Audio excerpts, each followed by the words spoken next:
Apex Online Racing is sponsored by Elgato, who created this lovely Stream Deck. For more information about the Stream Deck, the link is in the description below.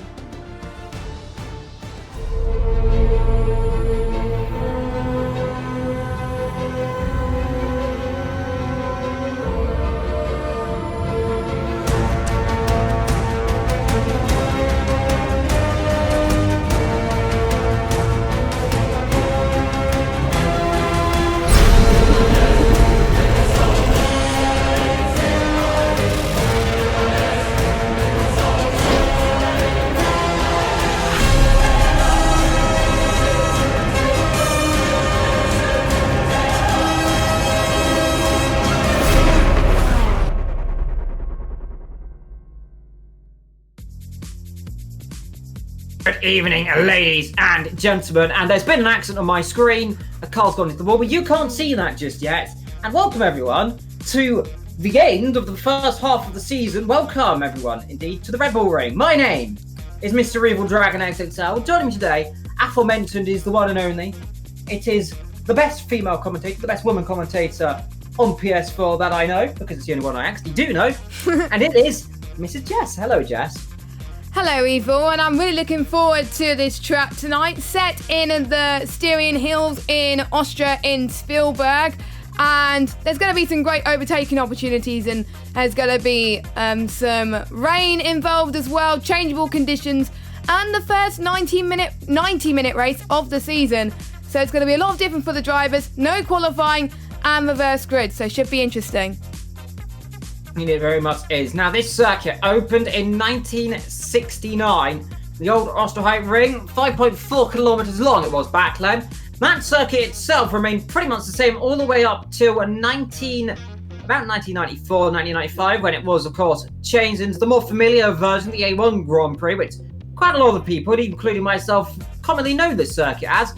Since 2011, of course, it's been under the moniker of the Red Bull Ring, and since then, it has seen some of the best racing in motorsport history. But of course, Jazz, we've got a hot lap to take us around by someone that I haven't seen do a hot lap before, and it went really well. Yeah, and it's not Jazzman, and it's not Ethan, but it's done from someone that used to commentate in Project Cars back in the day with you, Mr. Evil Dragon, and obviously Formula Renault as well, and endurance, stuff like that. And we thought he wanted to do a hot lap, so we let him, why not? So, here's a hot lap from our very own, the birthday boy from last week, Mr. Vetro! Yeah, welcome everybody, it's Jasmine, yep. Taking you on an onboard lap around Long Beach for round 4 of the GT3 Championship. Okay, here we are now. Hello everybody, we're now on board with me for a lap around the Red Bull Ring. Really nice circuit, a lot of really high hills into the Styrian Mountains here. Very difficult track, but interesting track, as we're going up to turn 1, hard braking here. Get as much as you can from the inside without invalidating your lap. You can run a bit wide on the exit, but don't run too wide, because the AOR stewards will be looking into that and giving penalties to people who do go too wide. Coming into what is technically turn 2, but it's actually not. Well, this is turn 3 now. Hard braking at the 100 meter mark. Going down to first, focusing all the way we can on the exit, because you have to carry all the speed around to get to turn 4 with a lot of speed. Well, bringing for turn 4, you can get a lot of different lines in here, but normally the tight line is a bit fast, because you get a better exit over here. Well, there will be a puddle forming here on the inside with the rain. On the 50 meter mark, we brake for the next corner. You have to carry all the speed you can. Don't get on the curbs too much, because that will unsettle the car. You can run it out on the curbs right there. Normally you want to take a bit more on the inside here, and then run it out on the curbs here as well. We're going now a bit more uphill, and then go downhill again a bit for the second to last corner. Braking around there. Shift down twice. Don't go too wide here, that will ruin your lap as well. Hug the inside here and then run out to the curbs, and that is a lap around the Red Bull Ring. Exits will be really important. Slow in, fast out, that will really prize here, and I wish everybody a very nice race. So thank you very much, Vetro, for the very first time commentating on a hot lap, and I hope he does more hot laps for GT3. Apologies for accidentally playing Ethan's lap from last week. For some reason it didn't change when I was doing on OBS earlier, but luckily it changed now, so we're all good now. So we've got 1 minute and 26 seconds left to go of the practice session, but before we go to the 90-minute race, we'll talk you through the standings and race results from last week. So Jazzman ended up taking the race victory last week, and a very well-deserving victory. That he was quite dominant in Long Beach, I have to say. Not much overtaking opportunities up front, but it was Mr. Big Kid Daddy who got his first P2 of the season, which was really, really good, and he's in third in the championship. But Jazzman's teammate Tinnis is in P2 with 145 points. Big Kid Daddy's first with 115, third, joint with Ethan. So I think they're joint third, but Big Kid Daddy having more, I don't know how they work it out, but they haven't worked it out yet. Fifth is Vetro with 94 points. He got his fifth place of the season, which was great to see. Last week, Chicano in 6th place, and we got Esra in 7th, Dan Sinclair in 8th, so we got every person in 9th, Slicker in 10th, Davies out in 11th, Pren in 12th, Overtaker in 13th. We'll talk a little bit more about Overtaker in a second. And Zout in 14th. And something I didn't know until Evil told me just a moment ago, that Davies out and Zout 101 are actually brothers. I thought Evil was joking when he was saying it on stream, but they're brothers. So yeah, it's great to see them in the same stratosphere, if you like. What the last time I've seen that was in an F1 league last week, where two brothers were racing against each other, and that was quite fun to say the least. But it's nice to see it on Project Cars too, and yeah. And basically, I've just gone through the order, and it's basically reverse of that for the reverse grid. So Zat will be starting on pole, Overtaker second, Pren third, Davies out fourth, Slicker fifth, every person sixth, Dan Sinclair 7th, Essa 8th, Chicano 9th, Vetro 10th, then we got Rotary in 11th, Big Kid Daddy in 12th, Tinnis in 13th, and Jazzman is going to be at the back of the grid, and we're about to get this race underway, and I'll switch scenes before I forget. So there we go, I'll hand it over to you, Evil. Indeed, and welcome everyone back to the beautiful Rival. Welcome everyone to the Styrian Motor Race here, because I'm going to call it the Styrian Race because that sounds better than the Austrian Motor Race. We've got some nice starting clouds ahead of us, starting to pour with rain. Now expect this race, of course, at the start of the race. Expect all the drivers to make it nice and cautiously. Now, in terms of pit stops, we were looking around about 60 minutes left of the session, so it should stop raining around about 20 minutes time, 20 to 30 minutes time. It should be almost time follows dry tyres, so around about that 25, if my calculations in my head's correct, around about 20-25. So that is when we expect it to be dry. Now, in terms of the man who could be possibly doing quite well this afternoon, well, you got to say Overtaker and the Ferrari. Now, I did some practice earlier on, and I can say the Ferrari is very quick around here.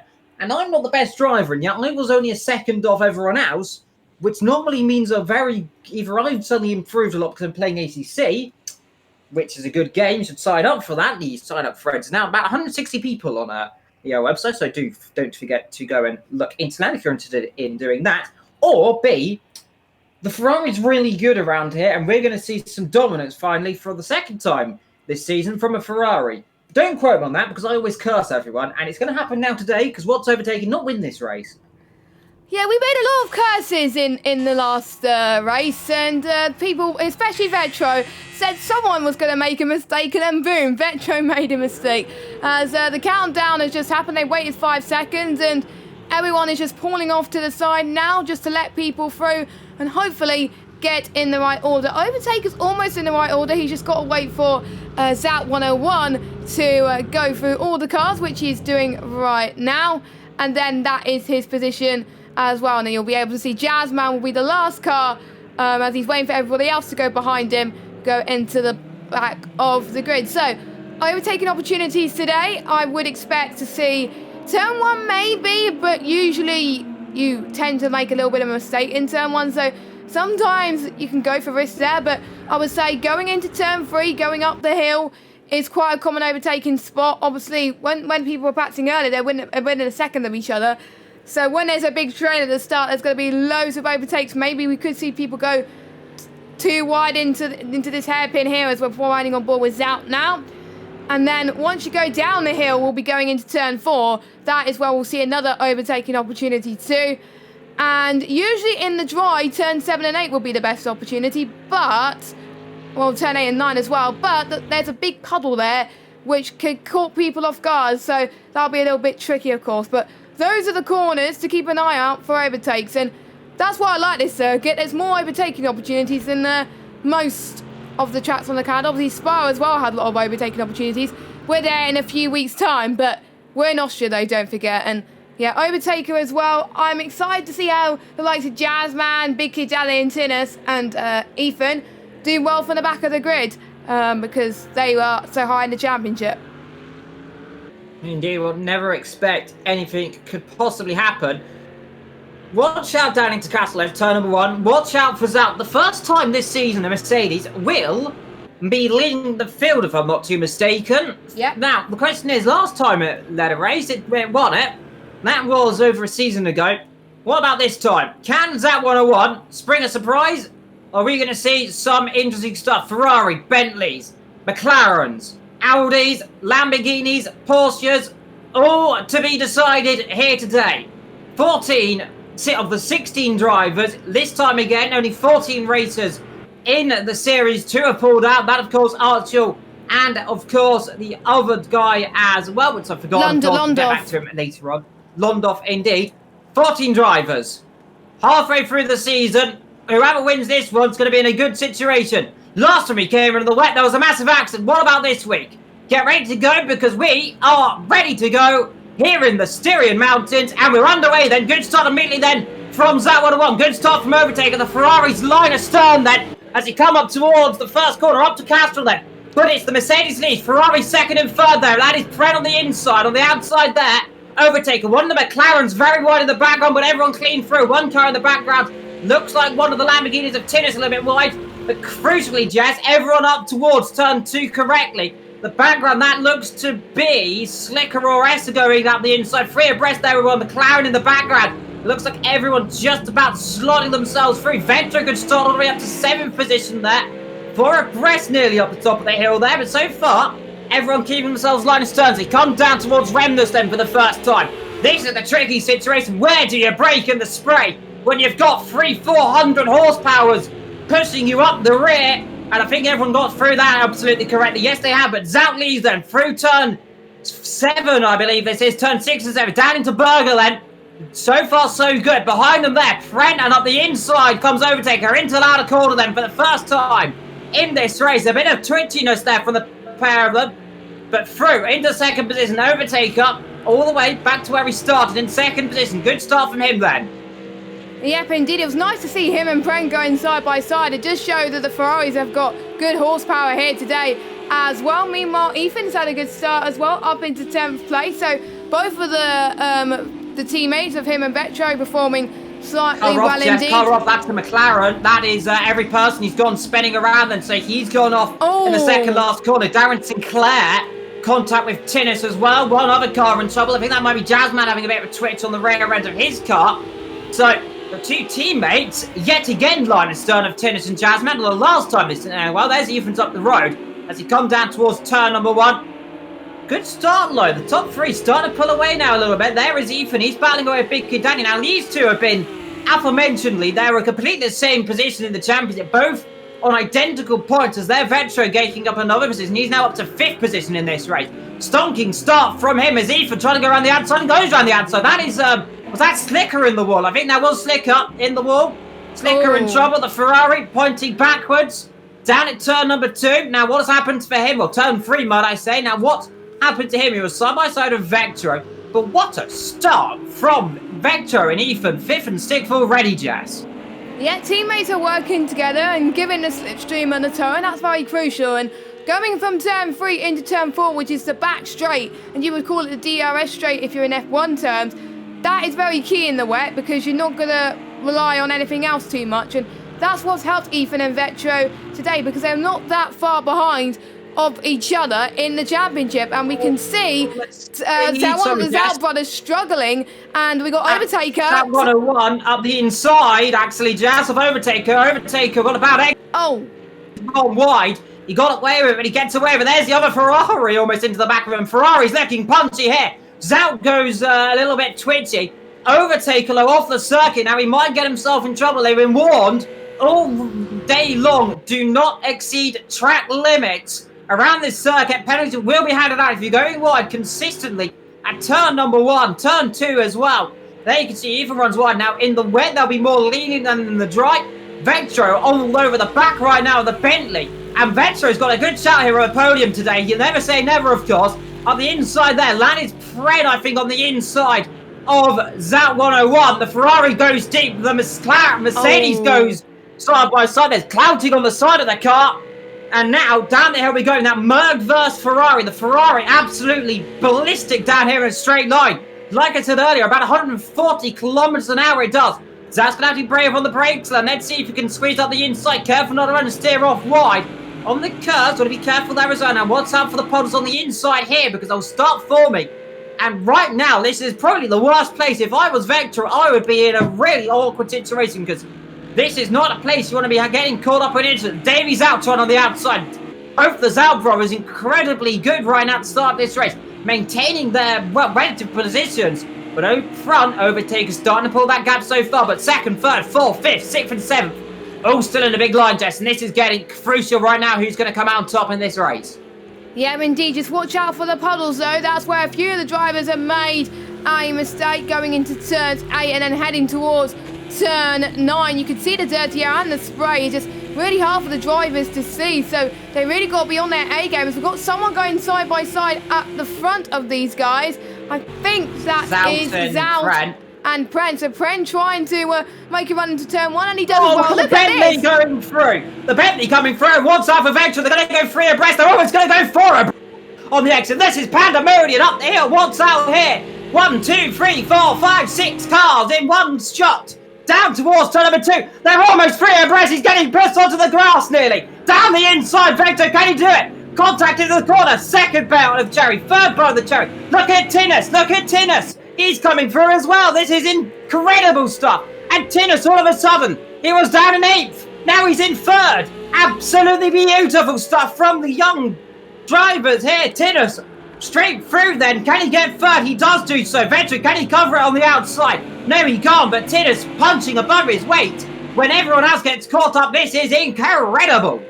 Who would have thought Tinnis, after being so low down, trying to catch up to these guys? And that's a danger if you're so close together. If you make a mistake, you're probably going to lose not just one, but a few positions. So these drivers have got to just watch out for that and watch for the eyes of Tinnis. Tinnis doing a stonking job. Don't forget he started second to last, and now he's in 3rd place. His teammate Jazzman, though, was not able to capitalise like his teammate did. He's still in 8th place, but there's still a lot of work to do. Obviously, strategy may come into play as well. Jazzman, I think, getting past Zout as almost been forced wide there from Jazzman. And we got Zout trying to go for a move once again, going into the final corner as the spray is coming down really hard. And we've got Ethan as well. Zout on Vatro here, so Vatro got to be careful on the inside. There goes the Bentley. Bentley contact. And that was always going to happen there. They just about get away with it there. Flashing his lights, saying, sorry, that was my bad, I think. He didn't see him coming up the inside the Bentley, of course. And pretty easy to see, I suppose. It's very big. Here goes Ethan there. Now, these two could be very interesting. The Bentley versus the Porsche. Bentley on the inside just tries to outbrake himself. Try and squeeze Ethan out. He does do so. Then Ethan will be trying to do the cutback down towards turn number 4, then into Remners. He's already gone alongside the Bentley. And now get a toe off his teammate Veteran. He should easily be pickings down here. The what's out now for Jazzman, who's going to be sniffing down the inside. That 101. Sorry, Davies out says, I'll have that back very well. Goes deep into the corner, and Ethan should just be able to sliver one back round the outside into Gerhard Berger corner in the background there. That is the others out going a little bit wide as Ethan now should just about have the line. But Zout has got no chill right now in this race. He does not want to give that position up. Ethan flashing his lights. I think he's a little bit frustrated right now. Zout rather a little bit nudging up the inside, rather pushed him there. Looked like a my screen. So they want to be careful here. We're on lap 6 of 55, and Ethan right now, he wants to get through, and Zout making himself a bigger buffer he can possibly make. He's making himself as wide as he can. The Bentley's pretty big as it is. He's making that car even bigger right now. Watch out for Jasmine though at the front. The more that you at the back, sorry. Even if you get caught up in these battles, the more you stay behind a car with slipstream, the more that the cars behind you is gonna catch up. And you can see Jasmine in the background just waiting for this opportunity to overtake if any of those guys in front make a mistake. And Jasmine is doing fine sitting pretty at the moment. Zout dropping 101, dropping back. But we also got Darren Sinclair trying to make some moves at the back as well. I've got to say the Bentley, I just love around this track as well. They're still going side by side with, I think it is Ethan, because Vetro's in fourth. It's the same battle. Ethan trying to cover off there into turn 3, which he does. Great job from him as we now go down the hole. Yep, he does. Couple inside because he's got a bad exit there here. What's up? Loads out now. Wants to cover up Jasmine. Bentley versus Lamborghini. Lamborghini coming through, then he should be able to dive down the inside. He's got better brakes, of course, in that car. As long as they make sure they see each other, they just about do see each other down the exit. Now, this is crucial right now for the Porsches, is that these two drivers manage to hold each other up, because Ethan right now does not want Jasmine to be anywhere near him right now. He wants them just to be down the back, struggling a little bit. So far, though, everyone just keeping themselves on his stern. Now, I believe that Vectro presumably will get out of the way of his teammate Ethan right now. I do not see a reason these two will battle too heavily, but look how quickly, though, how the third, fourth position, they've second, third, have pulled away 6 seconds already on the Porsches. So it really shows that those guys battling away, and I imagine Ethan wants to be getting through pretty quickly, and imagine, I'm only going to say this, he'll get straight through down the straight. I don't think Vectro will lift off here. I only imagine he won't hold him up. I imagine surely he'll let him through. Here we go, towards the inside, so letting him through. So, banging your money, team order. Well, not team orders. Vectro just knows right now there's no point battling. Ethan, he knows he's the quicker man. As that the inside goes, Jasmine through up into 6th position then. So, a switch so far, and there in the background, that's Zout going completely off the circuit. Might get himself in a bit of trouble there. There is Big Kid Daddy now, starting to battle for it. So far, James, running out late of this race, and there's been absolutely carnage in this race. Well, not really carnage, just loads of battles, and it's great to see, and that's what I like about Austria's Big Kid Daddy, again, having the same exit as what Ethan had earlier on as well, and again, Davies out is still in this as well, he's still on the back of this as well. I expect that the positions can change for the oh my god, there's going to be 3 wides coming into potentially into turn 4. This may not end well, but look at this, we've got Pren as well, Pren and Chicano. I think it's Chicano actually, not Pren. Chicano's Zout and Darren Sinclair battling together up the road. There's Jasmine and Big Kid Daddy battling together. Big Kid Daddy, get your elbows out, sunshine. Come on, you can do it. Fight it to the big guys. Let's see Jasmine around the outside into Nicky Lauda corner then. That'll be brave in the dry, brave in the wet. Jasmine does it then. Doesn't really look like Big Kid Daddy wanted to fight that one too heavily there. So backed off due to probably the puddles on the inside there of turn of Lauda corner. Gives themselves all a nice row. Make sure no mistakes. No one getting caught out in the puddles, of course. Chicano now ahead. Zoutlo dropping down like almost like a brick in water, Jess. He's going backwards at a rate of knots. Yep, he is. That's not good for the pole sitter. When we had the feature race, Overtaker was on pole and he absolutely dominated that one. Whereas the pole sitter this race, where it was being reversed, they didn't. So, but it just goes to show the pressure may be different for some drivers. We talked about it in the feature race a few weeks ago. You may not be used to it, and sometimes the pressure does get to you. I found that in Belgium. I was starting pole for the first time. It was very nerve-wracking, and guess what? After turn 2 and 3, I bottled it. So, you know, it's just something you got to get used to, really, as they go into their AOR careers. Look at this. We've got Darren Sinclair almost getting a good run there, going side by side. You can still see Zout in the background again. I think that's why we're seeing quite a lot of overtaking opportunities as well. Chicano as well in front of these guys as well. It's going to be 2 wide here. It's not going to be 3 wide like we've seen earlier. Chicano defends very well here going into turn 4. Ferrari very good on the brakes around here. Now we expect this because it's the power circuit's high altitude. So these turbocharged cars, the Ferrari, the Bentley, the McLaren, you'd imagine be doing quite well. The McLaren's down the back, of course. He was pointing backwards earlier on. Slicker as well got involved. Now they've all kept themselves out of trouble. Darren Sinclair trying to go up the inside. Now be brave to do so because remember, we've got that puddle here on the inside. Want to be careful, of course. Does do so then. So good move for the Audi driver. The number 1 Audi passing, of course, the 53 Ferrari. 53 down the road. The 37 of Davy Zout just up the road in the big Bentley. Doing an okay job so far, as there goes Darren Sinclair going round. And he almost gets collected. Must be careful rejoining the circuit. Does do so. Too wide on the curbs, on the grass, on the white line, and maybe as well. Rear end steps out. They all take good avoiding action. I think a penalty potentially may have just popped up one of the cars. They'll slow down the exit. And that's Slicker slowing down on the straight there. He might have got himself a time penalty. Potentially, as he rams into his teammate. The two teammates collide, Jess. And that is the second time we've seen two teammate cars collide this afternoon. Yeah, and probably the third time this season. Because don't forget we had Tinnis and Jazzman in Kota, of course. But at least they managed to apologise with each other and still in good terms. And imagine if they weren't on good terms, how would that been like? But Tinnis and Jazzman are good friends anyway. So let's hope no more team crashes in this race. Because otherwise there's going to be some issues there. Meanwhile, Vetro, he's been displaced by Jazzman then. So Jazzman on the move so far in this afternoon's race, now up to 5th. Good result still from Vetro, though. He's still in 6th, which is, to be fair, I imagine he might drop down to 7, but he's been in the top 7 positions this entire season. By the way, up front, Tinnis now starting to close up to the back of Overtaker. Now, remember, this was a battle that we could have seen in Kota, of course, had Jazzman and Tinnis not decided to murder each other. And here we go then, Lamborghini on Ferrari. Now the Ferrari's going to have to cover the inside line. Doesn't do so then. Should be an easy move up the inside for Tinnis. The Lamborghini better in the wet. Expect that Ferrari in the dry to start coming back through, of course. One's wide at turn number 1. And Tinnis, easily enough through, but so far 2nd and 3rd for the Ferrari team right now. Doing an okay job. Overtaker should just try and stay with him. We expect the rain to stop and around about 11 laps, Jess. Yeah, we're on 11 laps now, so basically 11 to go. We're pretty much on lap, I believe it'll be lap 22. Slicker, though, is doing an early stop, but of course he's got damage, so, you know, he'll have to pit again when obviously it gets drier, so he'll be on more pit stops compared to the rest of the grid. Everyone else has got through unscathed, luckily. I think we can see someone, I think we've got Big Kid Daddy and Vetro, I believe, having a little bit of a battle. Yep, they are going towards turn 4.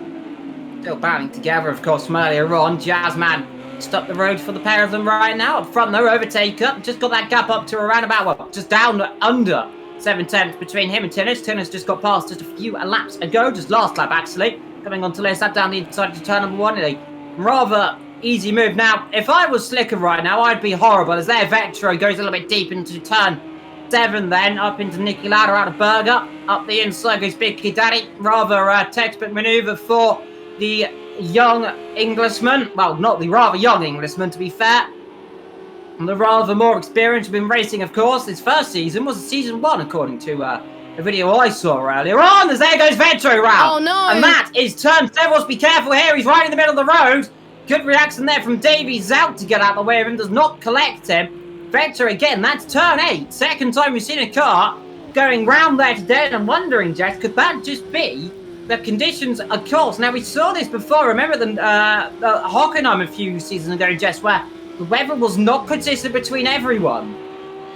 Yeah, potentially. I've seen this in Xbox as well, where when I was commentating, I think it was we put in a park. I can't even say the circuit. It was yeah, where it was just not the same for some people. Some people were spinning, some people were not. They were just finding it a little bit more challenging than the others. Some people kept spinning, their tyres were overheating. So maybe that's what the rain is bringing. And obviously there'll probably be a few complaints from the drivers going into this. But obviously in the calendar they have scheduled in some wet conditions. You can't expect to be having dry races all the time, so they've got to learn to get used to it. But it's a shame that they're not having the same experience as everybody else, whereas Essa in 10th place now, chasing after one of the Zouts for P9. Essa's best result this season was P6s, both in the 2 little mini races in Kota, so he is looking to score better this week, of course, but at the moment he's not quite there. But we've still got a long way to go. Don't forget, it's a 90-minute race. Anything can happen, and he's looking 4 tenths behind Zout, so hopefully he can try and get past him. Yeah, the question is where do you get past? Now, Esso, you imagine, should be quicker right now in this race, of course. The Mercedes struggling, rear end really stepping out. That might get a penalty, of course, if he's not too careful. Running wide, the drivers were warned about track limits, like I mentioned earlier on in the race. So they will be keeping a firm eye, especially now the aerial circuit which drivers have been noted for track limits. That is turn 1. Now, of course, you can go wide here. All 4 wheels is not allowed to be allowed, especially if you go onto the red area of the circuit. That the stewards will take a dim view on that. Of course, especially if you gain an advantage around the outside and overtaking. And I'm not too surprised about that one. In the wet, I imagine, of course, the stewards, and rightfully so, should definitely be more lenient, just don't you think? Yeah, I think so, especially in these types of conditions, because sometimes I make mistakes I don't usually make in the dry, so that is something to be wary of. But I think biggest loser, mainly has got to be out potentially, but Slicker has got a lot of work to do, but he's not that far off, really, to be honest, but it's not going to be that long before he gets lapped if he makes a mistake. And I'm still liking Slicker's livery, by the way. It just looks absolutely gorgeous. One of my favourites so far this season. I just like the little lion with the blue. It is an animal, definitely, but I'm not sure which one it is. It just looks pretty good, the design and everything. That looks pretty good, but actually, no, it's not a lion. It's something else. I do apologise. It's a dragon. I'm not quite sure. I it's can't remember the evil dragon. It's me. I'm on the car. I sponsor Slicker potentially. I can't remember. I believe it's a dragon. I've never known what actually that livery is. I've seen Slicker the car. tell us? Maybe at the end of the stream. I'm going to Google that in a little bit whilst we go and do some stuff. Whilst we get a bit of free time to look at. Or Jess, you can actually maybe as well, because I'm doing the cameras. So far, Big Kid Daddy, he is in 6th position. Jazzman in 5th. A little bit of calm before the storm right now. Ethan in 4th, trying to close down 3rd position of the Pred. Now, really, right now, we're kind of in this situation where we're just waiting for the dry.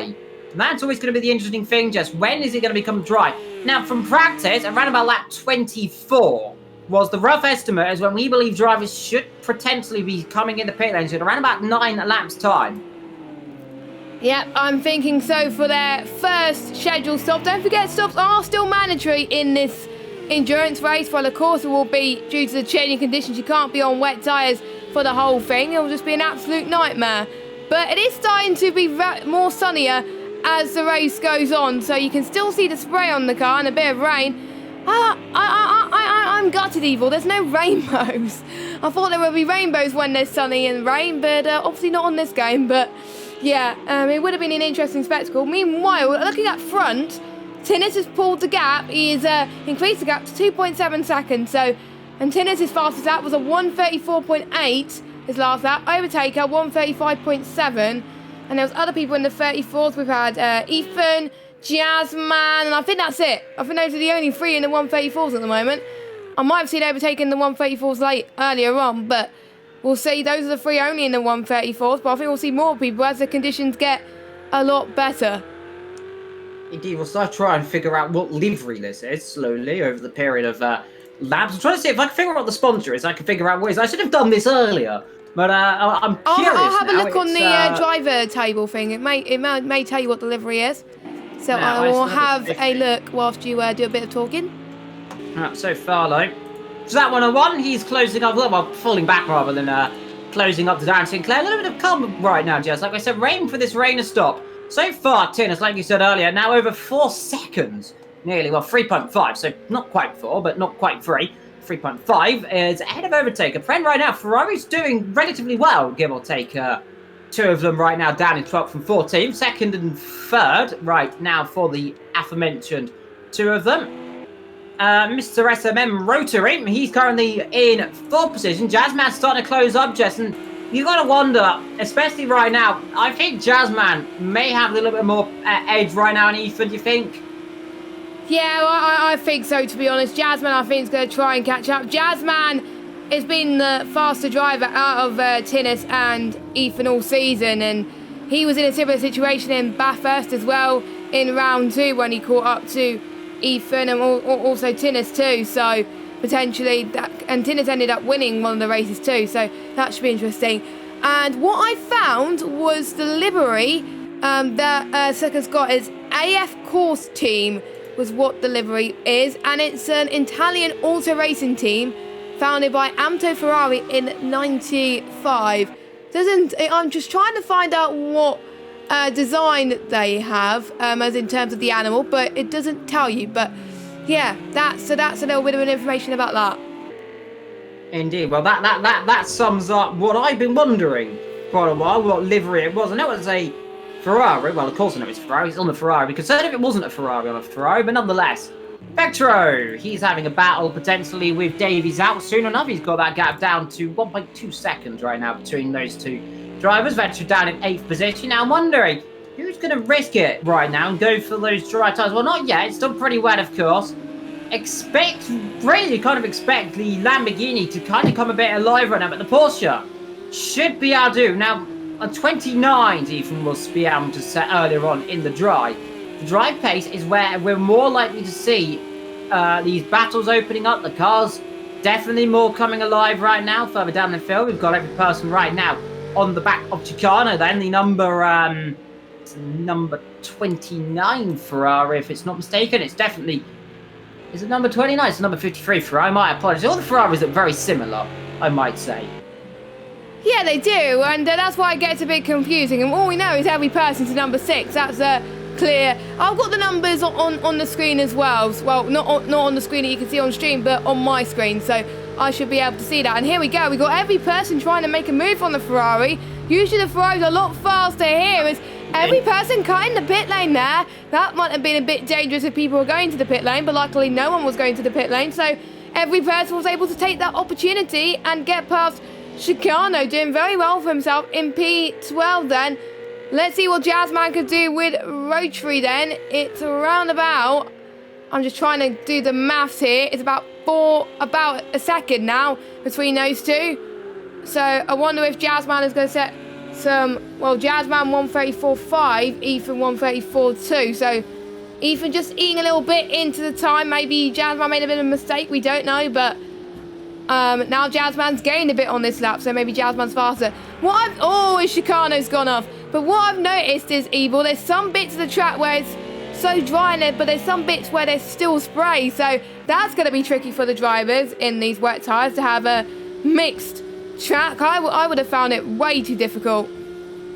It was difficult, of course, especially in these changeable conditions. Now, as soon as Ethan said, as soon as you can hear the tyre starting to scrub, starting to squeal, that's when they're coming in. And Jazzman in the pit lane then, so he's risking it then. Is he the first one to try and make a conscious strategy call? Is it too early, is the question. Now, it's reset around about lap 20 to 24 potentially is a possibility of when you can come in. Jazzman thinks it's time now. Who else is coming in the pit lane? Is that Vectro? Vectro in the pit lane. So yeah, be Vectro following Jazzman then. So that'll be a conscious call from Ethan then to try and counteract, try and just scout the conditions. Are we going to see anyone else in the pit lane?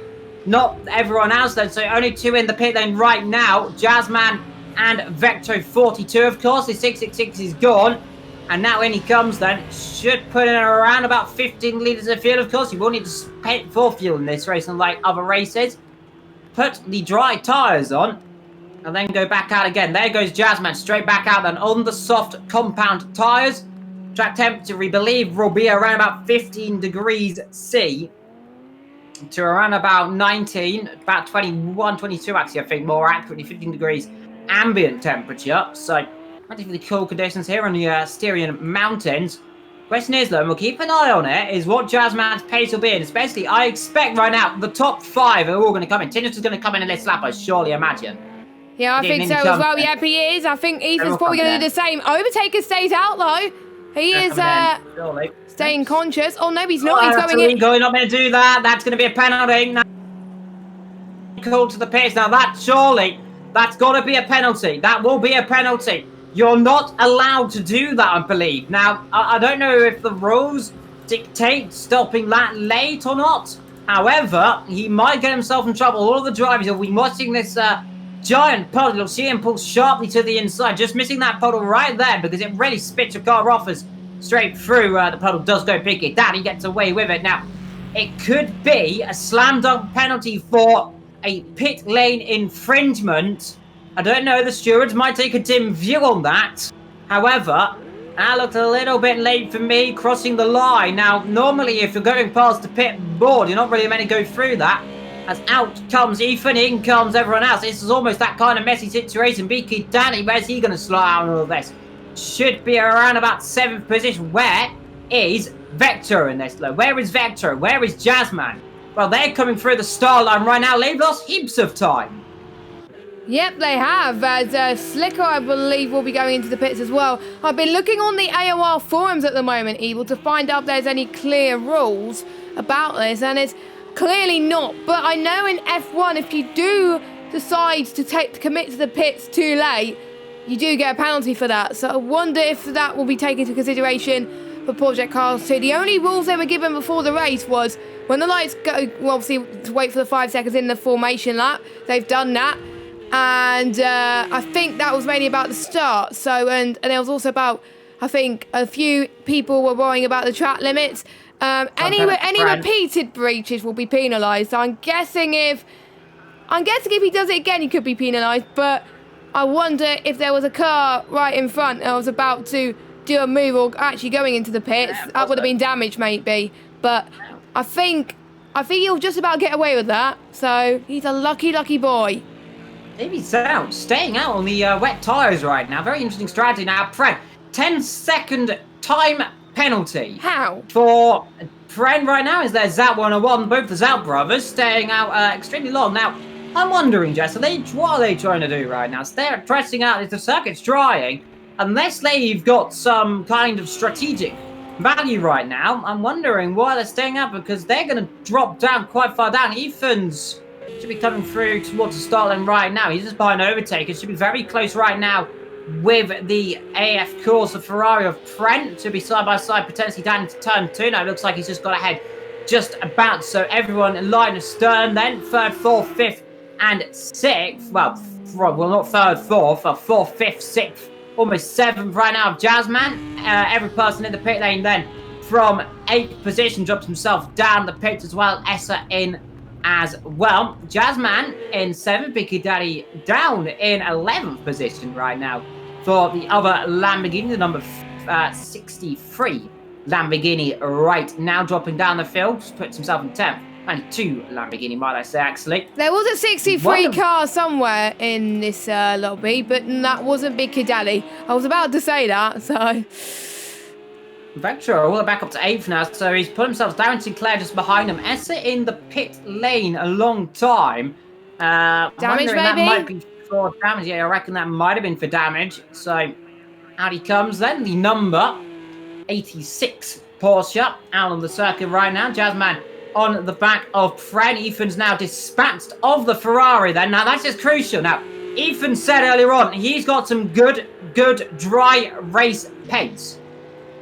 So maybe he'll be trying to get that in position and try and pull away quite quickly, because Trent's got that 10-second time button and Ethan really didn't want to get held up by... Well, you can't afford to have a bit... You can't become a complacent, Evil, really, but it's nice to have a bit of confidence there as well. You can see the spray going into turn 1, and just watch out for the spray, because it's still there around... It won't be aquaplaning though, unfortunately. It's not wet enough for aquaplaning, so they'll get away with it. Now, Jazzman wide at turn number 1 there. Now, the stewards might take a dim view. Jazzman's got far too deep into that corner. That was a bit of a dive bomb, my friend. Yeah, well, I'm going to stop that one from that distance, but the stewards, now he'll have to get the position back. He can't just go down the inside like that and get the position. Surely not. That'd be a little bit naughty. Because you can't, he does back off it. So you can't go wide at turn 1 to set yourself up for an overtake. That's not really. The stewards will take a dim view on that. Jazzman tried that a little bit wide, so we'll be keeping an eye out for guys running right. Meanwhile, unsurprisingly, Tennis has got past Zat 101. Zat 101 on the wet tyres, staying out far longer than you really should right now. And I don't see a reason why they're staying out, of course, unless they're trying an interesting strategy, of course. But the circuit will dry. Look at the lap times, though. In come they come, so never mind. And is the second one coming in? Yes, he is. Never mind what I just said. I think they had to go in, really, because everybody was setting into the 130s, 132s. Jazzman being the fastest man on circuit with a 130.5, closely followed by his teammate Tinnis, and Ethan 131.2 as well. Tinnis now going into the 130s now, so, that just goes to show that maybe staying out a bit too long may have compromised a bit position as everyone else is getting a bit faster right now on this circuit. Well, let's see, should allow Vector to come up back to around about 6th position then, if I'm not too mistaken. He's got Darren Sinclair all over the rear of him, the number 1 Audi versus, of course, the aforementioned beautiful liveried Porsche, the orange and blue, shining around the number 17, of course. Retro, it uses that number he likes, one of his favourite numbers, to be fair, 17. He does use it, of course. The number of some great racing drivers as well. But so far, in 6th position, Zout 101 exit the pit lane. He's dropped himself all the way down to 11, so that's a horrible pit stop for him. That's really not gone well. In terms of fuel use, by the way, let's have a little check what their fuel is. 91 litres then, so a little bit too much fuel for his liking as well. Ethan starting to streak up the road, 130.8. That last lap. Now he said he can get himself into the 29th consistently. Let's be seeing what he can do. Meanwhile, Tinnis, 5 seconds up the road right now. We're coming through about midway through this race. Lap 22 of 55. We're expecting about lap 27, I believe, the midway point of this race. Now, let's see, 29 is what he wants to be setting. 30.1. Now, Ethan, I imagine should be setting around about 29 right now, if I'm not too mistaken. He said he can do it. Let's see what he can do. 30.5, so far, getting there. Man on this circuit is Tinnis. He's pulled himself 5 times up the road. Friends, looks like Friend's gone off the road somewhere, Jess, because he's dropped quite far back all of a sudden. Let's see, this lap point about 41. Yeah, 41. So he's got, I believe he's gone spinning right about turn 8. Yeah, I think because of the puddles that are still there, there's quite damp, and he lost about 8 seconds from that, even off his best lap time. So not good for him, but I know he can recover. I'm surprised that not many people, no one apart from Fred has got penalties. I thought that the track limits will be a lot stricter around here, but I'm guessing Project Cars 2 are a little bit more lenient. Yeah, you'd be very surprised just around this circuit. A lot more easier, especially in the way you can one run and get away with it in the a few time penalties here and there. Darren Sinclair looking punchy, of course, in the Audi right now. The Porsche shutters up the road, should be able to pull himself a gap right now. Now, Vetro, earlier on in practice, he was doing incredible pace. I was challenging him. For some reason, I was actually quick. It's Reynolds. I know I'm gobsmacked right now. But then again, saying that, the Ferraris aren't slow around here because, well, I mean, if I wasn't too slow, and right now we've got Fred and Overtaker going in 2nd and 5th, but it just kind of shows that the Ferraris have got some decent pace around this afternoon's race, despite not having a gimmick, unlike, of course, Overtaker had last when he won, of course, having the reverse grid pole. He legitimately just has the pace right now because you can see the gap he's pulled out relative to everyone else. The top 4, 5, 6 cars starting to spread out, of course. And we've got this good battle going on between Vetro and Dan and Sinclair then. So 6th and 7th continuing their battle. We've got Chicano and Davey Zout closing up on each other for 10th and 11th position. So a few battles going on right now on the circuit. Yeah, indeed. And it's just these guys have got to afford to not make mistakes, as there's going to be some more conditions that are going to be happening in this race to worry about as well. So, you know, Tinneth, he's quite comfortable at the moment, but there could be people that start to catch up. And we can look at Ethan. Ethan's around about a second-ish behind Overtaker. So this could be an intriguing battle that we're about to see later on. And we got another battle between the Cybermax Motorwork teammates, except it's Darren versus Vetro. Yeah, Vetro looking punchy right now, pushing his car to the absolute limit. So everyone driving to absolute the top of they can. And, well, we'll see what happens. Vetro doing well right now. He sits himself in 6th position. He's not the only pad driver on the field, by the way. The other pad driver, that being Overtaker, he's getting caught right now by Ethan. Ethan's looking extremely comfortable in these conditions. There you can see both of them running a little bit wide right now. And this should be a good line right now. Ethan's probably sitting in his racing seat right now, just chilling around, just cruising. He's done around about 80 laps today. Was doing them for me. I've done about 70 due to reasons of just liking driving on the wheel right now. I've been getting used to it. Playing ACC really helps your driving, by the way. Don't transfer Project Cars to ACC, by the way. That doesn't end well. But transfer your ACC skills to Project Cars. It works like a treat, it turns out. But right now, Ethan trying to challenge. You can see the rear end of that Ferrari stepping out.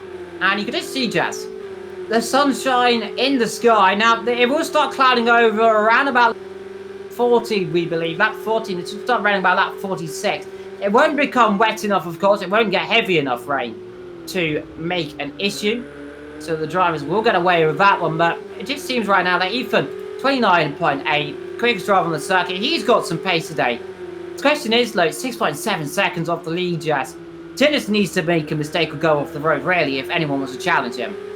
Well, to be honest, I think Ethan will be very happy if he gets a podium, to be honest. I think he's been scoring consistently in the top 3 for majority of the season. And, you know, I mean, like, if he's not in shot of a win, then his next best chance is the podium. And he is going to do whatever it takes to try and get P2, I think, from overtaker. So he's not going to worry about Tinnis yet until, obviously, it clouds over later on, the track temperatures, and will start to change a little bit as well. But we can see Ethan getting some good straight line speed into turn 1, and it's nice to see the Ferraris doing well. Better than obviously what Leclerc and Vettel did in the Styrian Grand Prix in race 2, where they collided. So here we go. I think up the inside, Ethan's going to take a little lunch on this far back. He's a little bit pesky up the inside from that far back. He's going to go for it. Fair play to overtake. He gives him just about enough room there. Gives him a wide berth. There's nothing really to you lose, especially at the inside there. It's a wide corner as long as they see them there. Just trying to unsettle him. Ethan right now, I think he knows he's got the pace right now. Is Jazzman has had an issue somewhere. He's gone. He's spun it, I think, actually. Has he got damage? Suddenly, no, I don't think he's got damage, but he suddenly dropped a lot of speed. A very acute angle then. A little bit too much on the curbs. The Lamborghini doesn't look so comfortable here. He's 17 seconds down the road. Meanwhile, battle between these two still kicking off. A good old battle. The number 1 versus the number 17. Ali versus Porsche. And those two staying together the most of this race. The beautiful Styrian hillside, by the way. And I always say, this is one of the most beautiful circuits of all time. Just because of the view, Jess. I mean, just look at it around here. Look at the view, the mountains, and everything. It's just absolutely incredible, especially in the early morning. Exactly, and I race quite a lot on the F1 game around Austria due to those views and due to the fact that the track is very, very short and everyone's closer together. Who doesn't like Austria?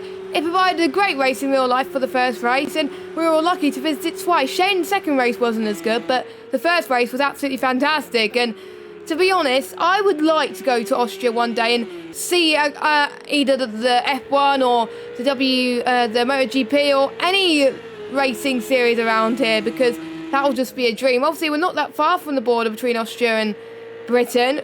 You can actually get a car there. You can get the Channel Tunnel, I think, and cross by Germany and Belgium and stuff like that. So it's a long trip though, but it will be worth it. Meanwhile, Ethan now is second now, so he's dropped a bit, but I'm guessing he doesn't want to get in too much trouble right now.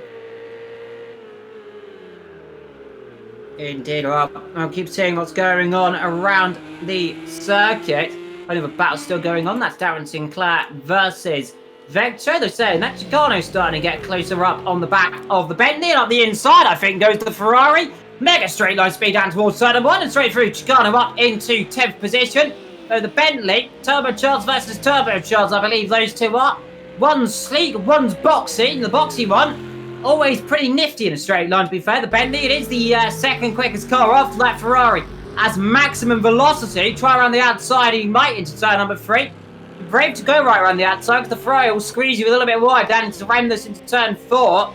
So Bentley now, it should just be able to grunt himself down the hill. Let's see, is he going to try a little out braking manoeuvre down towards the inside? Be brave to switch to the inside now, because he ended up hitting him. Thinks better of it. Tries to go around the outside into Remnus.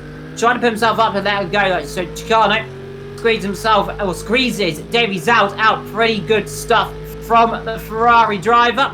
Does not want to get himself caught up too much in that battle, but then again, Davy's out. Bentley's looking still pretty good right now. He may down 11th, maybe struggling, but nonetheless, an incredible performance still from those drivers. You can see the puddle on the inside just there, and you'll see another puddle right there. Those two puddles are the ones that will catch drivers out in this race if they're not too careful. But right now, a little bit of calm before the storm. And right now, Rotary, is he going to try and make another move up the inside? No, thinks better of it again.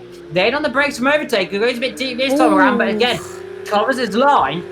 Just making themselves as wide as possible right now. Ferrari versus Porsche. Behind them, Vetro still battling himself together with the other car, and that is Darren Sinclair, and those two still separated by just over a second, I believe it is now, so Vetcher's starting to drop, starting to pull ahead now a little bit more to Darren Sinclair. Ethan, rather looking punting out the inside into turn number 9 there. That'll be brave stuff in the dry. Let's see, can he do it? Now he's completely relying on the other car to see him. Indeed, he does do so. Now we'll try and get the car back up the inside, even wide. Has to give the position back through there. Ran a little bit too deep, but he's nothing to lose because now, guess what? It will come straight back from the inside if he gets to the line. Let's see. Now, Ferrari versus Porsche again in the straight line. You can see the Ferrari's grunt. Turbocharged versus naturally aspirated fat engine versus the beautiful grunt of the Ferrari. Though, to be fair, the Porsche does sound a little more grunty in this game. Just remains just ahead. Turning into quite a little into the battle right now. Towards turn number 2 and 3 we go then. There through 2, the little kick, which really isn't a corner to be fair, and up into turn 3. A little dive potentially thinks better of it. No way through right now. And now the question is, there we go, right through down towards the exit turn 3. Now this is the crucial. Through to Remnus then, he's covering the inside line. Good positioning then from Overtaker. He is not allowing any ounce of steam or pressure to come through. Squeeze him right out to the outside. Even going to try around the long way lane. We've seen this before in real life, being able to pull it off. Then down the inside into Berger if you can do it. Let's see. Can he do it? No, he falls back again then. So can't do it. Tries to squeeze through like. Just tries to find the line. Just tries to find the grip. Bit of argy-bargy through the exit for good measure. Now the inside into Lauda corner. And we've seen this before. We saw this between Jazzman and Ricky Daddy earlier in the race. And Ethan, straight through then, up into second position in this race this afternoon in the Styrian Mountains. Yeah, brilliant battle from both of them, actually. But look at this. Overtaker's going to try and go for a move. Once again, this battle is far from over. Ethan thinks he might get P2 still, but Overtaker is fast on this circuit as well as Ethan. So it's basically battle of the Titans, and then we just got Tinnis in his own little battle. I think Tinnis is running in his own race, and then we've got the battle for everyone else, which is against Ethan and Overtaker. Oh, that was close. As he just got close to Ethan's gearbox there. As we go up the hill once again, this time Ethan is in control. He is ahead right now, but for how much longer as they go for up the hill now into turn 3. Here we go. Overtaker to the left. Oh, he's hit the cone a little bit there, and he's gone off. Oh, careful. Yeah, I think he had to go behind Ethan there, otherwise he would have got a penalty for the stewards there. So he did the right thing, but here comes Overtaker once again, and into turn 4. Let's see how they could do as Ethan trying to give as much space as he can here as well. But I think Ethan stays ahead. Yeah, Overtaker, a little bit naughty lad to be fair. He used the runoff to gain himself more advantage to try and come back through. Down towards turn number 4. And those poor bollards, those poor cones, what do they do to you, Overtaker? Why would you do that to them? Poor cones. Nonetheless, we'll have to pay respect for the cones. But Overtaker, well, he's looking punchy right now, Ethan. Well, it was always more of a question, when was Ethan going to get past? He's got more pace, to be fair. He's punchy in this afternoon's race. He looks like he's got the car beneath him to even win this race. You never say never, of course. He hasn't won a GT3 race as for so far. Like, never say never. Meanwhile, every person, Davey Zout, and that is Chicano altogether, these 3 drivers. These three were battling earlier on in the race, if you remember, Jess, and they're still battling together. So good to see. Well, I think it was the other Zout. It was the others, yeah, of course, the others out. But one Zout. They're all brothers, of course. So the Zout brothers. So we'll use them as a pair, to be fair. It was a Zout battling a McLaren and a Ferrari. Well, now it's a Zout battling a McLaren and a Ferrari, but it's the other Zout now in the battle. Darren Sinclair, meanwhile, starting to drop back from Vettel. That gap now several tenths of a second. Overtaker. Well, he's still with Ethan. Still trying it, of course. Now this is the question. This is a more than crucial thing, Jess. The Ferrari in a straight line, it is the quickest car on this game. Especially from GT3 car, it can hit around about 300 kilometers an hour if you give it long enough. The Porsche takes a lot longer. And remember, the Porsche is engine damage. It's got the worst engine damage ratio that any car has got. It picks up the damage like a like something that likes picking up other things, like a magnet trying to pick up metal from the floor. We'll use that as a reference. I don't know why I was struggling to think of a reference then.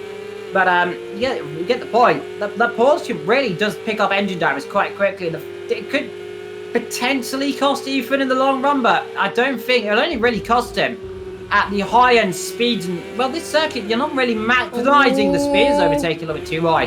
in turn number 9, Jess. Yep, if it was in F1, then the stewards will be like, nope, you can't cut there.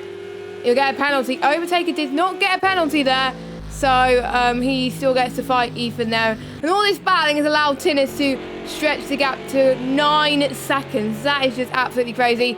Every person still in 10th, chasing down Chicano, and then we've got still Darren Sinclair with Vetro.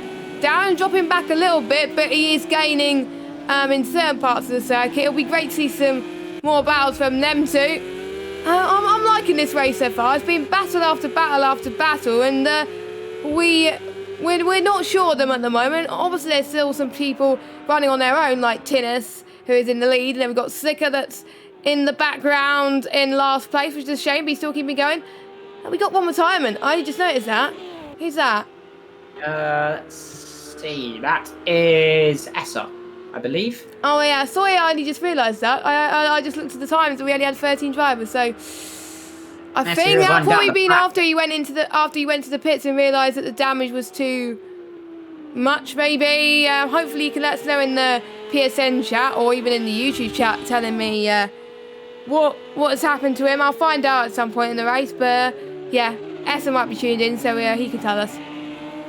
Indeed, well, whatever reason, poor old Jonesy boy, struggling for whatever reason. Hope everything was okay. I'm not quite sure, I didn't see the incident, if you was an incident, of course.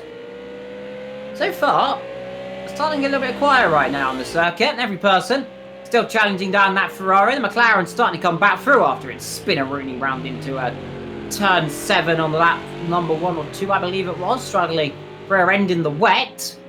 Now we kind of come to the situation, Jess, is where we see the gap starting to form, and we just wonder who's going to be the first to blink, who's going to be the first to try and make an all outlandish manoeuvre to try something to unsettle anyone else. Because right now, it's starting to come into a bit of a quiet section. Darren Sinclair still trying to close up to the back of Vectro. These two have been rather keeping each other pretty much identical pace, to be fair. 31.7, 31.7. Up front, Ethan starting to close up a little bit, half a second lap 30.0, 30.5 for the leader, and 30.3 for Overtaker, 30.5 for Jazzman as well. So, top 4 drivers all in the 130s. The only other driver in the 30s, that's a big kid Danny right now, 130.7. Now he's catching these guys at a second a lap. Now he lost most of his time from the pit stops earlier on, Jazz. Yep, he has. That's where he's cost a little bit of time now, which is a bit of a shame. But yeah, you can lose a lot of time in the pit stops if you don't get it right. And that's what Ethan experienced in the first round. But luckily he sorted those problems out and hasn't had any pit stop troubles at all since then, which is great to see. And Overtaker dropping off a little bit, but still matching in some sectors compared to Ethan. So he's still doing pretty well as well. He's lost about 8 tenths on his previous best there. So it was 130.9 for Overtaker last lap, and last lap for Ethan, 130.5. So just a few, 2 or 3 tenths off of the leading car of Tinnis. And I do believe Ethan's about to lap someone. I believe that might be Slicker. Yeah, it is Slicker.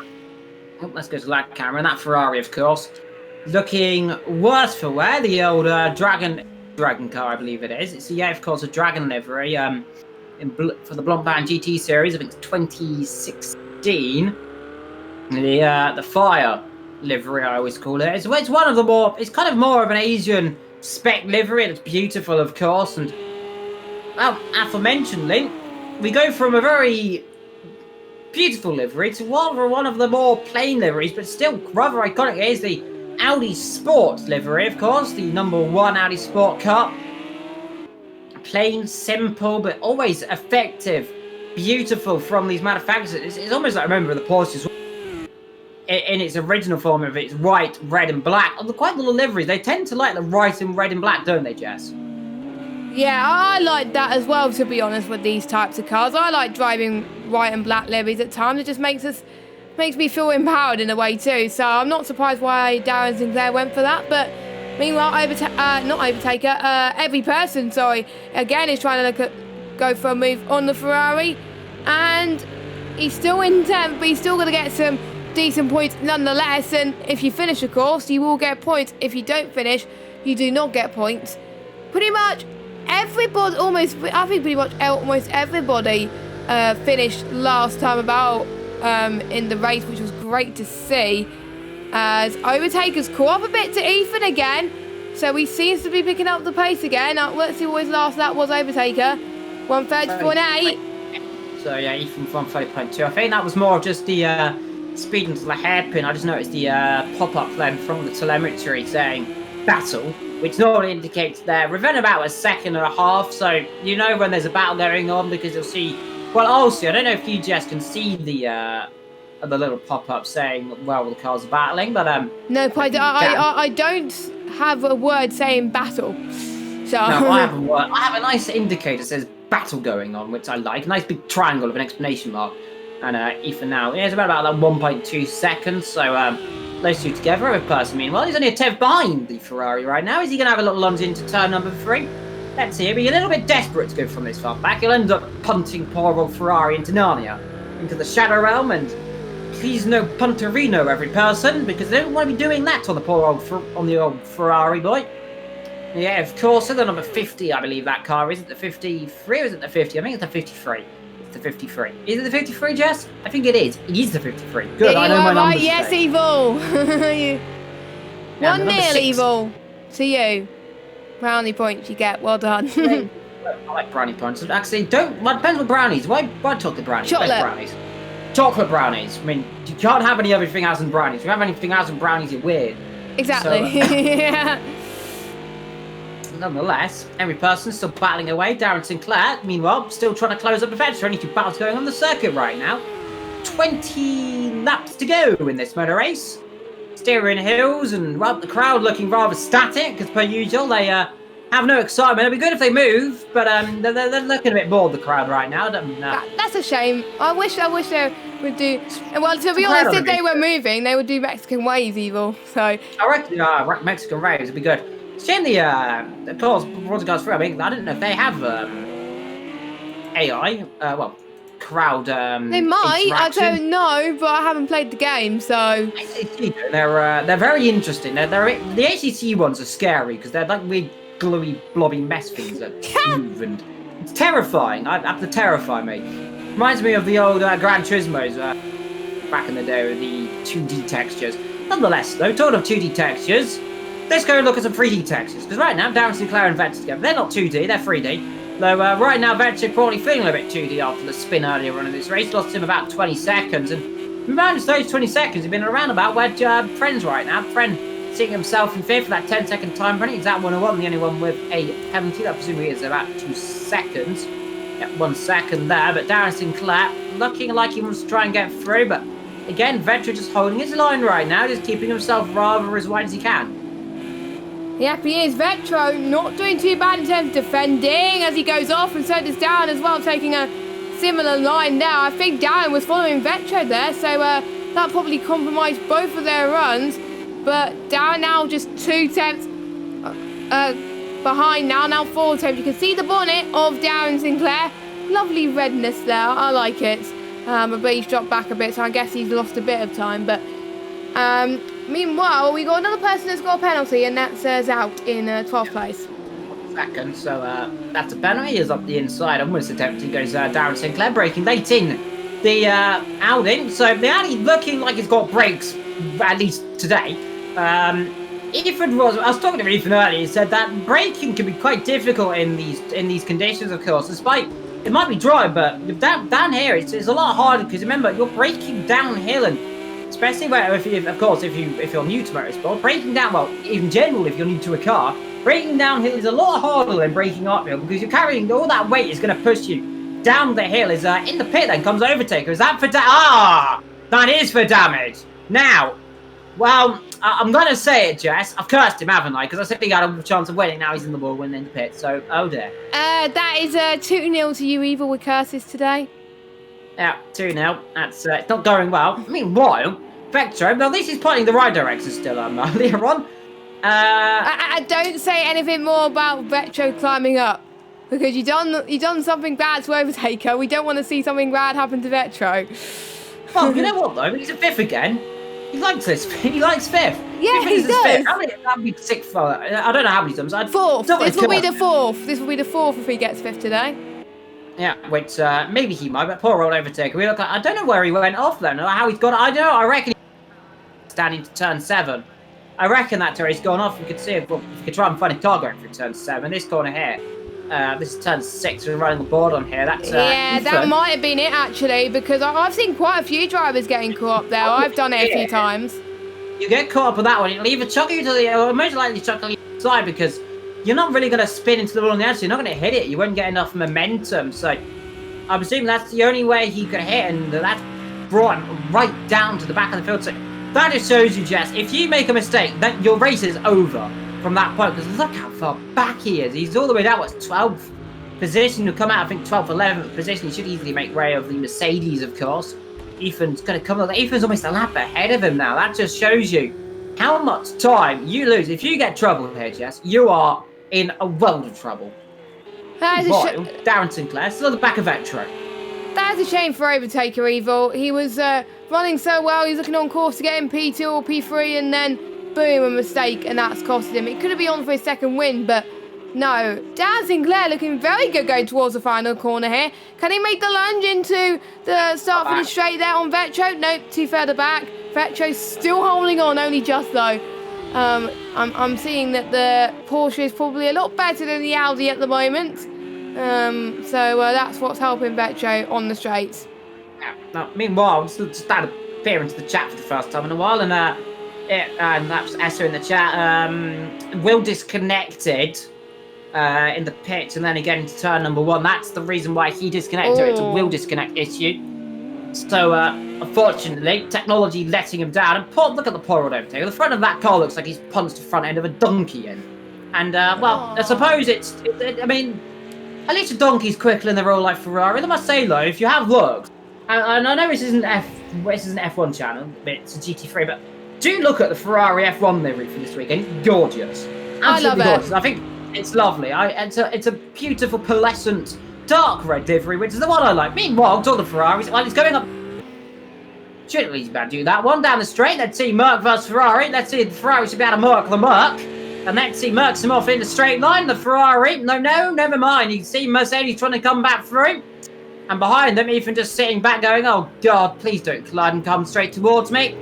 And up the inside, he should be easy enough. But the Mercedes says, no, Mr. Ferrari, I'm not allowing you to come through up the inside. I'm coming back through. And here we go, side by side down the straight though. Ferrari power with the turbo. Should just be enough to be diving down the inside here.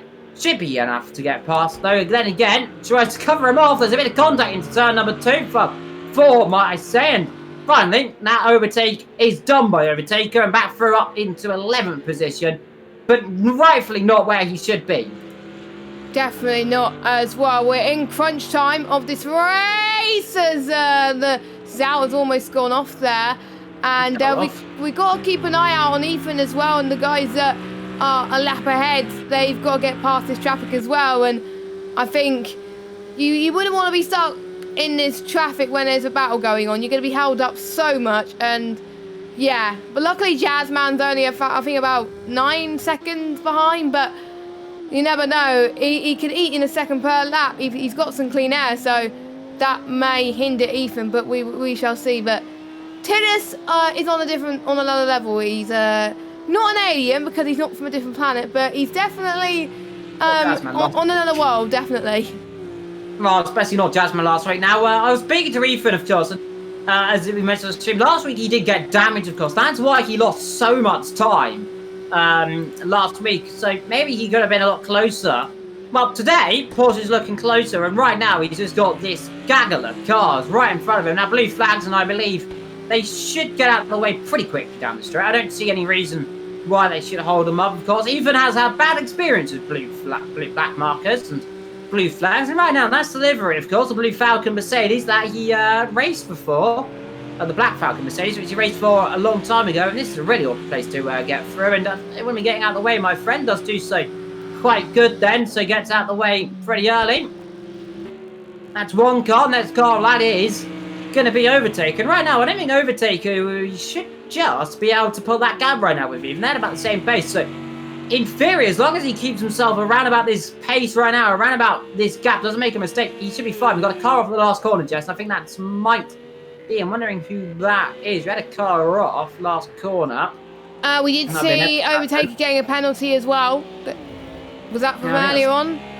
That's every person's going round, Jess, actually. So let's see, 140. So yeah, he was the one who went round the last corner. Yeah. And let's see, 1 second penalty there for the Ferrari.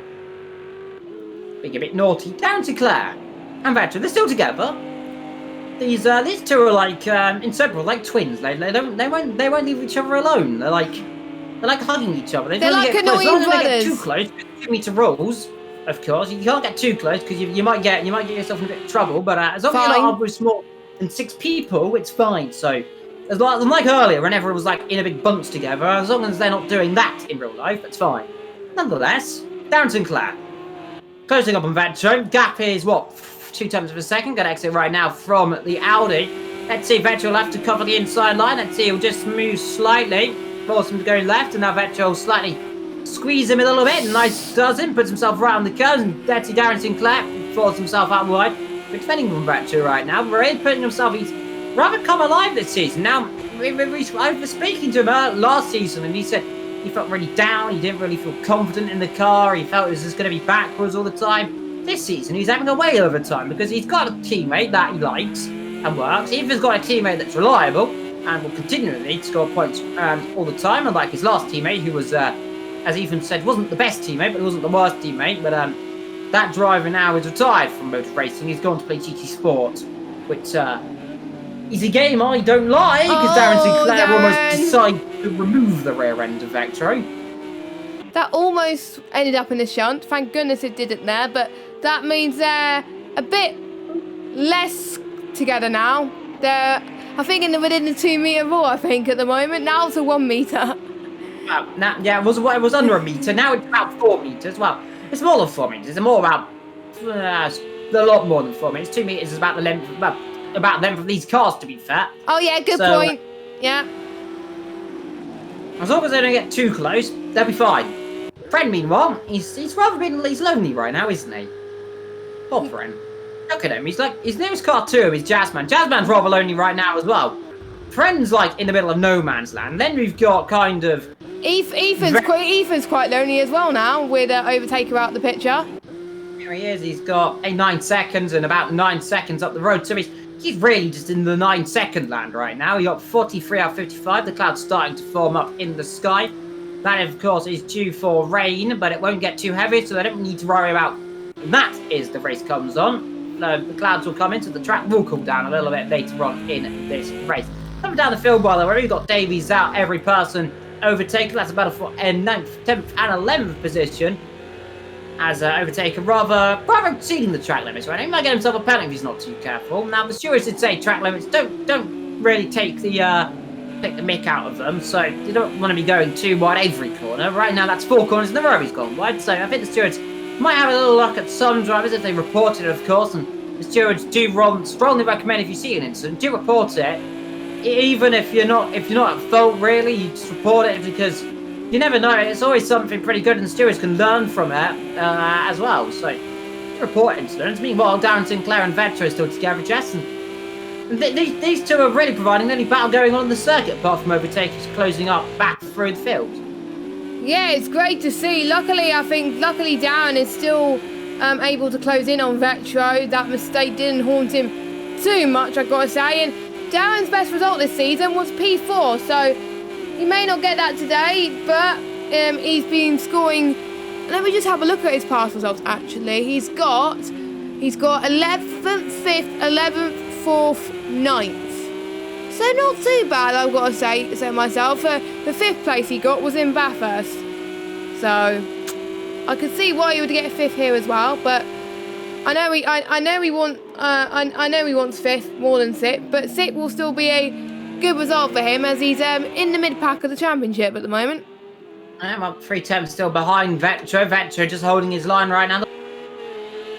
Still just about got the straight line speed in that car as up the road. That's teammate Ethan in 2nd position. doing a good job. The Porsche, only 2 Porsches in the grid order right now. Back to a little bit wide on that curve. And that curve, Jess, on the outside of turn 4, really easy just to pull you off into that gravel or spit you into the wall. It's especially, I mean, it's on F1 as well as the project cars and other games are very easy just to snip yourself wide as Vetro just having to slightly cover the inside line there is Darren Sinclair really trying to pounce the pressure on right now, trying to force Vetro into a mistake. The Porsche looking a little bit more sketchy in these conditions now, starting to struggle as the temperatures drop. Vetro not helping himself by going on the curbs right there. He might lose the round if he's not too careful. Stays ahead. Darren Sinclair just trying his best right now, but he's just stuck right now in this little babble of cars as he gets himself on those curbs and bottoms out. Yeah, exactly. We're approaching 10 or 11 laps to go of this race. Anything can happen, especially when the rain may have anything to do with it. And I can see the cracks on Overtaker's windscreen. That is just really bad there. He may have picked up a bit more damage. Hopefully not, though. But, meanwhile, we haven't talked about Big Kid Daddy too much, have we, this race? He's just minding his own business and still setting some good lap times. He is catching by a rapid rate of knots. Now what, Vetro might get himself in a bit of it'll either help Vetro a lot because he's still battle, or it will end really badly and he'll lose that 5th position. So, well, either way, Biggie Daddy, who also was a Mr. Consistent finishing order. He always finished in the same positions in the last season. I remember he finished about 6 for a load of time. So he likes these good finishing orders. These two are really probably the most consistent drivers in the field. They know their job and they get on with it. No questions asked, no issues. They just do what they need to do. They always manage to get themselves out of relative trouble, to be fair, though they have got themselves caught up in incidents. Remember, Vetro and Biggie, they collided in COTA, by the way, when Vetro still somehow got the 5th position, his 4,000th of the season, might we say. But right now, in 5th right now, 11 to go in this motor race. Darren Sinclair still trying to close up, still trying to get the exit. Now let's see, good line this time around. Vetro's going to have to really shuffle him to the inside. Let's see now, as long as he can cover that inside line enough, he does so. Now what Vetro will do, he'll squeeze him right to the outside. Now Darren Sinclair will run right here because there's no way to keep the line. Vetro, there we go, does do so. So round the outside, really the only way you're going to get through is to the inside here of turn number 1. And especially down into turn 2. Now you can try the cut back here and then try and sliver on down the inside into 3. Now Vetro will cover it. It'll be a brave move to go down the inside there. Thinks better of it yet again. Darren Sinclair, really right now, you more want to line yourself up for turn 4, Jess, rather than turn 3.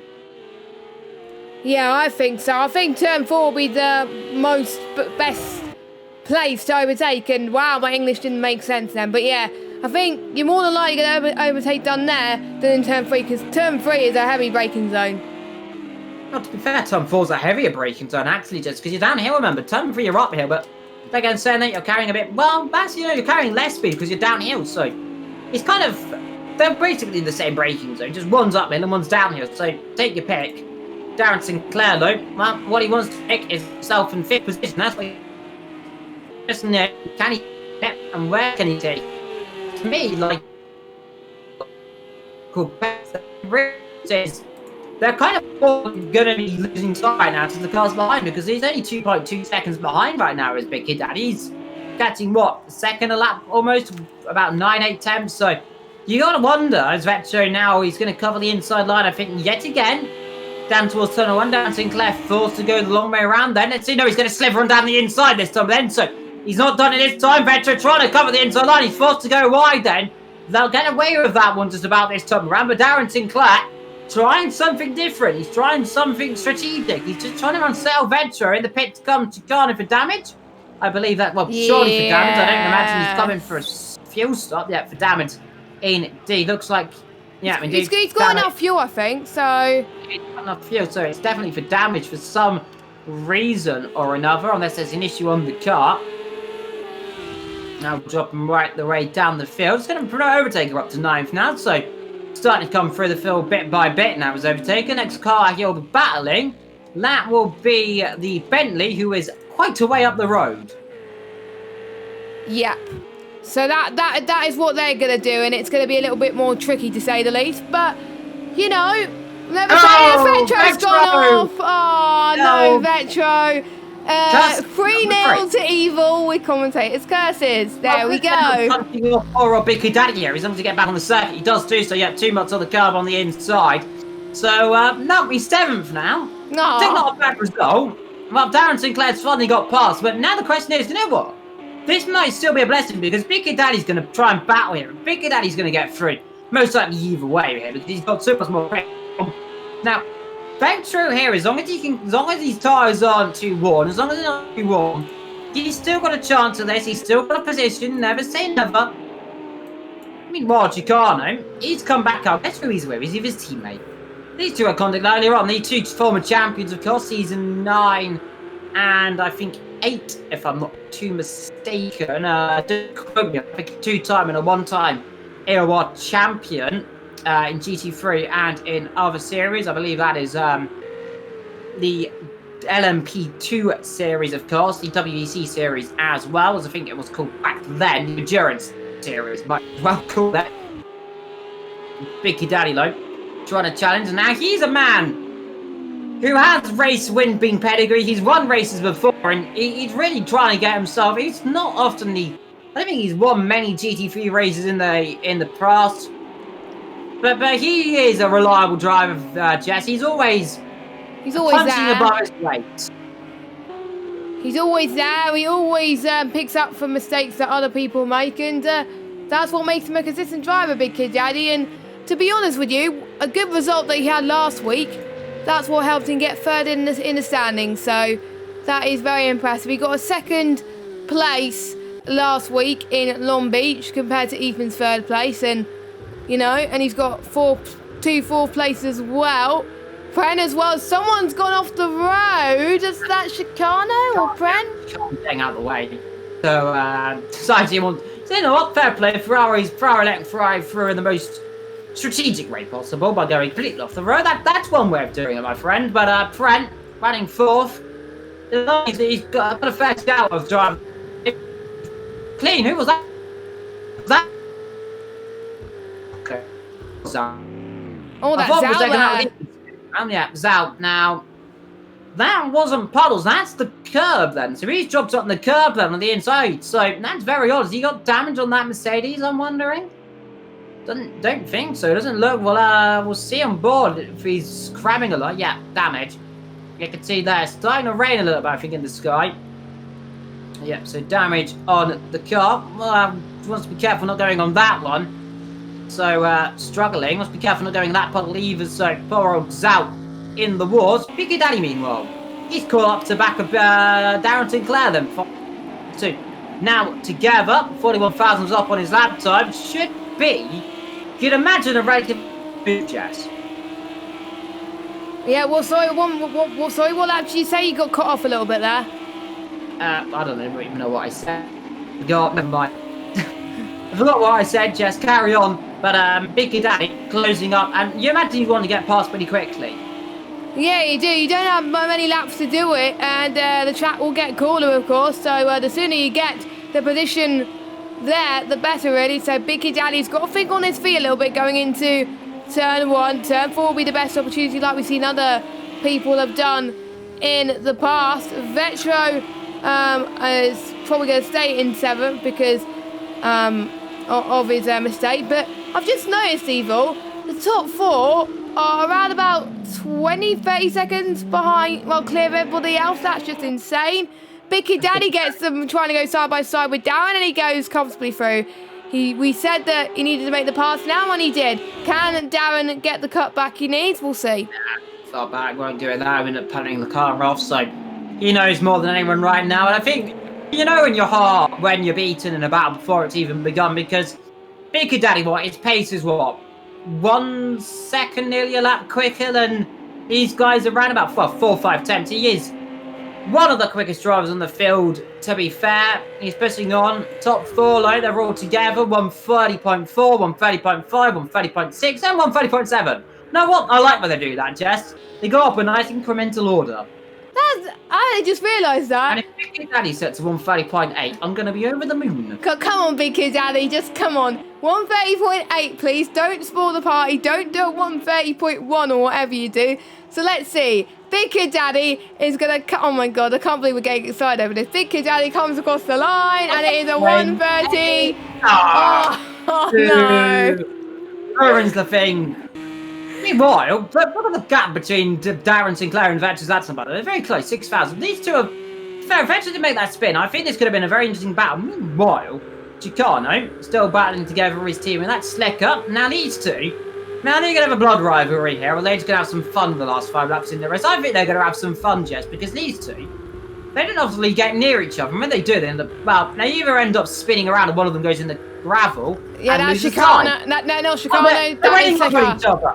Naughty boys. What are you doing? Do they waiting up? They want a battle, Jazz. I think they want a battle. Chicano definitely break there. I saw that. They want a break. They want a battle.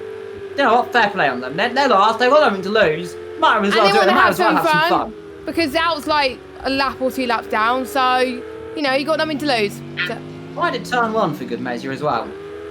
Exactly. So, this is going to be an exciting few laps for them, even though they're a lap down anyway. So here we go then. Slicker. Will this backfire for them? I don't know, but it'll be interesting. I think it'll be fine. They will be, as Slicker goes off. But let's see then as they go up the hill. This is going to be so fascinating. I mean, I like doing that. Well, the whole point of racing is to have some fun anyway. And I do see it might be just me. Actually, no, I thought I saw spots of rain, but it might be just my eyes deceiving at the moment. But rain, yes. So it won't get wet enough. There's no way the track can get wet. We've done practice, of course.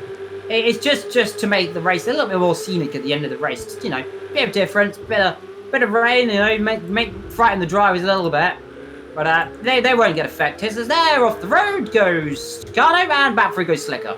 As these two continue their little scrap around, I think they're just gonna have some fun.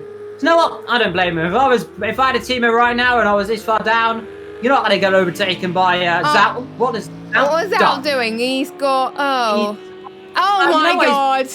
What the hell's that? That's an Autosport banner.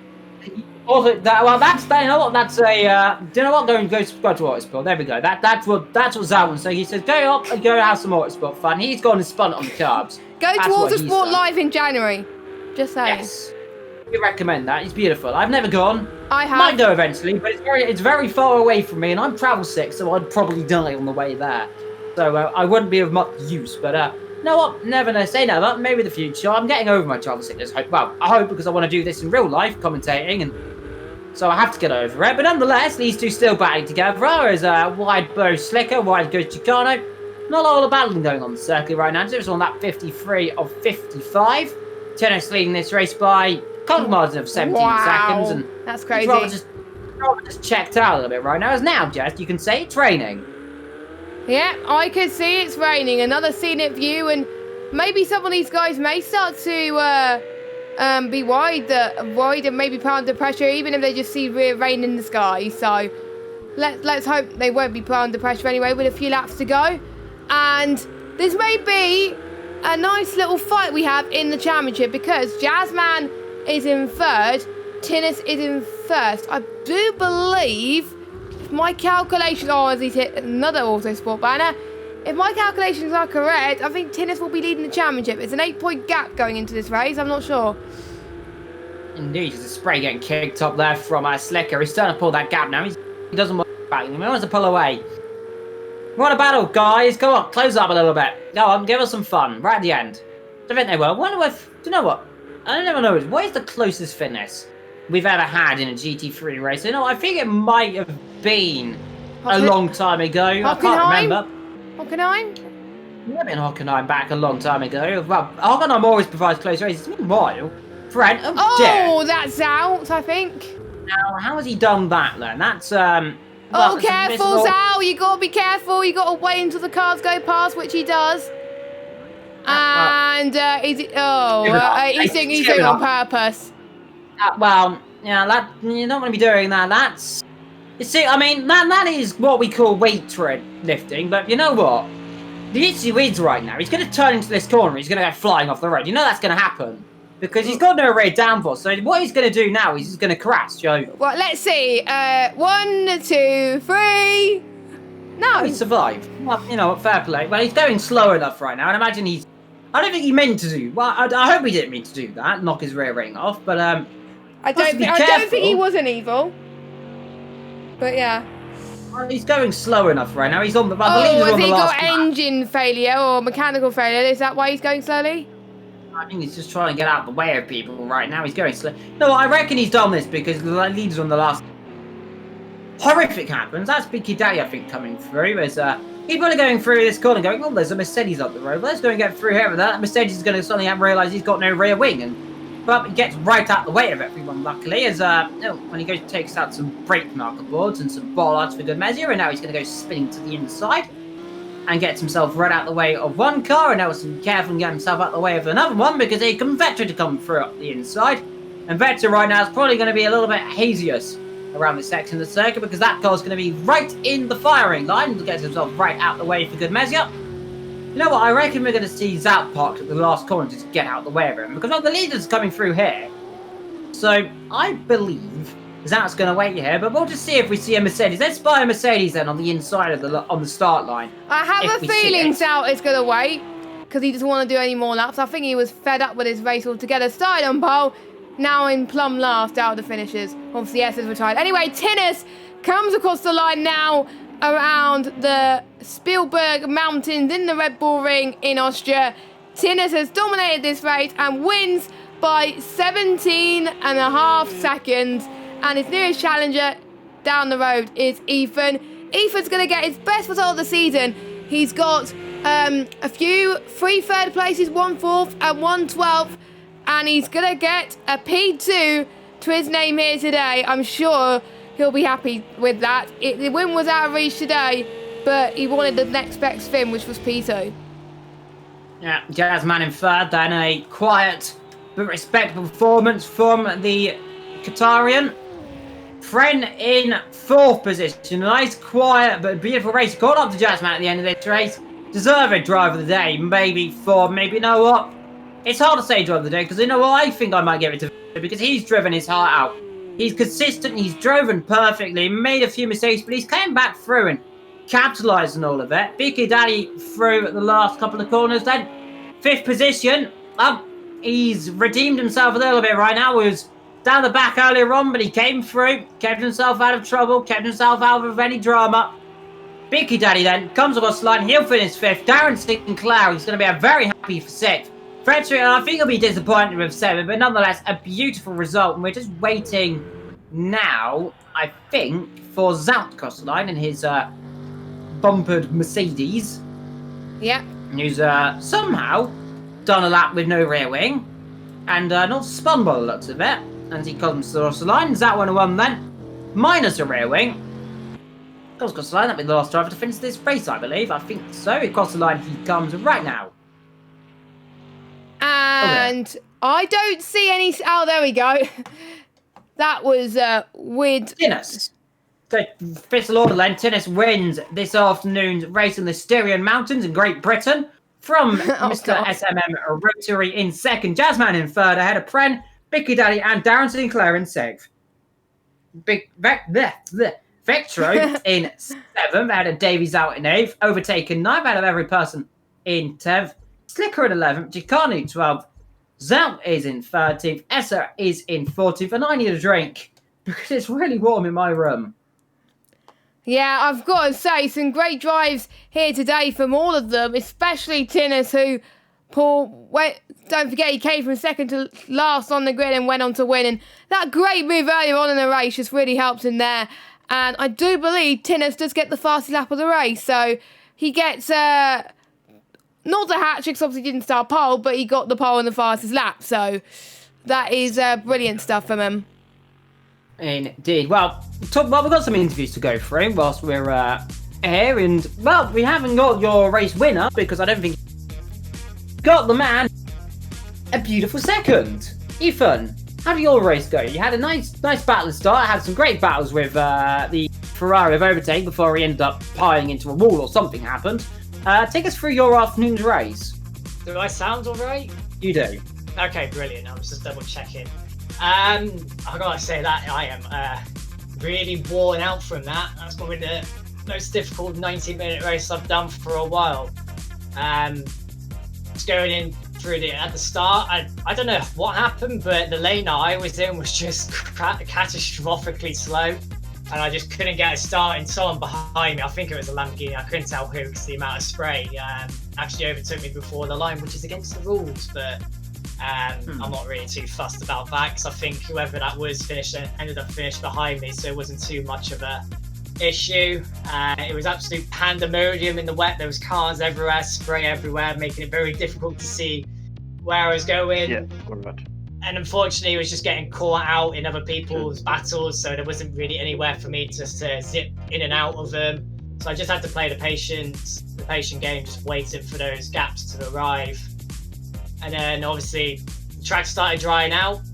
Got on the dry tyres. Obviously, some people decided to stay out, which was a massive oversight for some of them because that's really cost them in the end.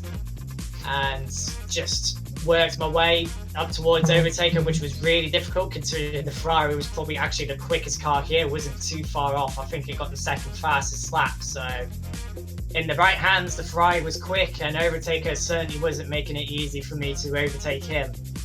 It took a few laps to unsettle him, and then when eventually I did unsettle him, it was just about getting away from him in the corners. I definitely think the corners was where the Porsche was pulling the gap, because in the straights that Ferrari was pulling so much. It was really just even being alongside him, just with a better drive, a better exit out of the corners, I just could not get by him. But eventually he made his mistake, and that solidified P2, which I'm pretty happy with, to be honest, coming from 11th. And yeah, just a pretty decent race overall, to be honest.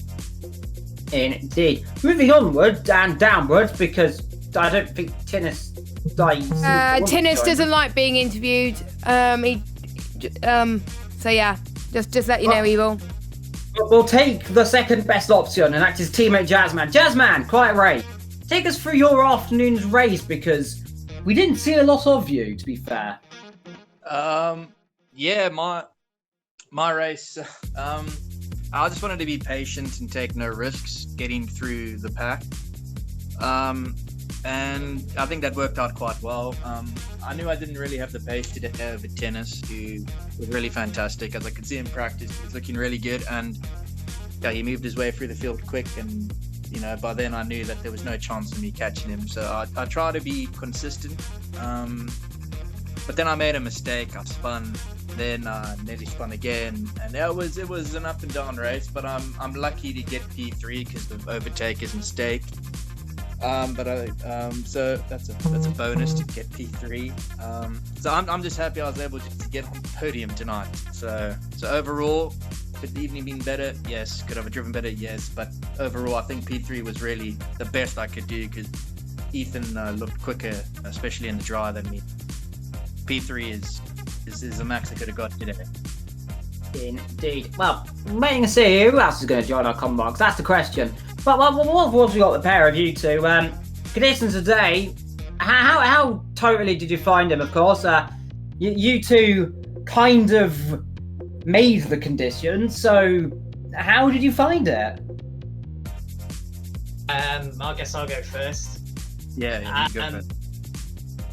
It's just been the way it's always been. If you get it right, the cars are sublime to drive. I mean, I don't think I had one spin in that race, which was my own fault because I clipped too much of a curb. But I don't think there was any point in that race where I was driving at 80%. I was constantly on it. There was just nothing really to unsettle the car. Really, the conditions are just really good to go really fast and race really well, and that's what it's done throughout this entire season. And this race, especially with the mixed conditions, which was a bit of an issue last season, I think it's really good, and it sets up really well for Spa, which is the next race with wet weather, stuff like that.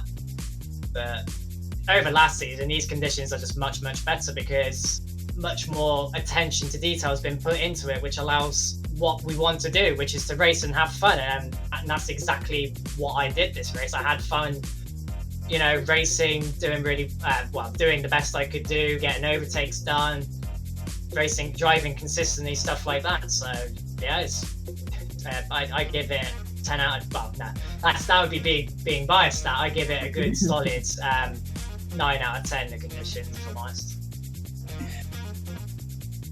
Indeed, Jasmine, Yeah, what's no, your opinion? I mean, I'm just I've always been a bit nervous every race, actually hoping that the conditions, play out as we've hoped and as we've tested and as it felt. And this race has worked out. I'm just really pleased that there was no issues and everyone had it was an easy changeover. So I'm just glad that it went well, and I hope that Zolder, the next race, can go well as well for us. So fingers crossed. So far it's been a really good season, and the feedback's been great. So that's why we do it. That's why we made the calendar, and that's really important. I'm just really glad at the moment.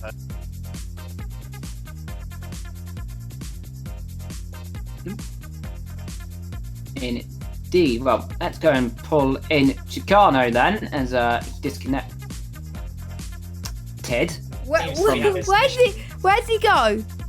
Chicano wants to. Chicano's run away from me. Chicano, come back. He's gone. He's probably disconnected as we. The same thing happened, I think, with Ethan at one point. I think, like ages ago, but. Evil man. Oh, he's back again. Well, let's try. Ready? 3, 2, 1.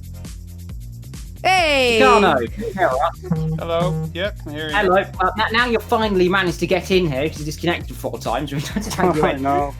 Your race, yeah, it was up, down, sideways, not upside down. Luckily, I don't think, unless something happened which we didn't see.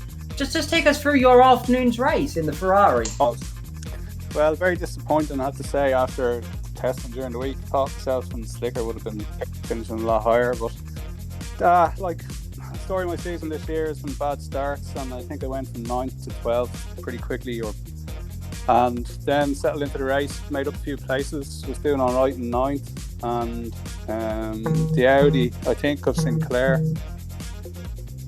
dropped it in front of me, and I had to make a decision to go left or right. I went left, which took me off the grass, and I hit something off track, and that brought me back onto track unexpectedly, and I collected my teammate, which is the worst thing you can imagine. And that is rule 1. Yeah, indeed. But at that point, right, so you don't hit your teammate. Yeah. So Jazzman experienced that once upon a time, didn't he? He did, yeah. Yeah, but there's unfortunately nothing I could do. But from there, the pace was good, which sort of is indicative of the testing during the weekend. Got the head down, but I was still carrying damage from that incident, and the car was overheating, so I had to pit again just to make sure I got to the end. And that was the race, really. Yeah, indeed, right at the end, yeah. Did you have a little bit of fun with your team around? I saw you stopped, slowed down and let him back through for some reason. It's having a bit of fun down there, were you?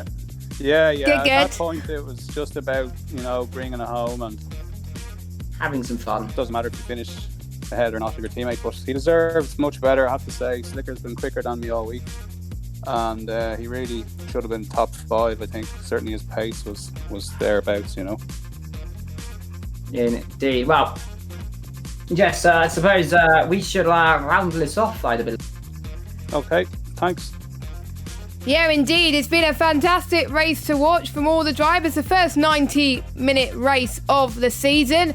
In 2 weeks' time, we'll be doing Spa, which will be the next 90-minute race. But before that, we go to Zolder, which is the sprint and feature race. And I like Zolder as a track, so I'm very much looking forward to it. I've been JessGames95. Evil Dragon has been Evil, and we will see you next week. Have a good rest of your evening. The good rest of your evening that you have, and we'll see you next week at 8 PM. Bye.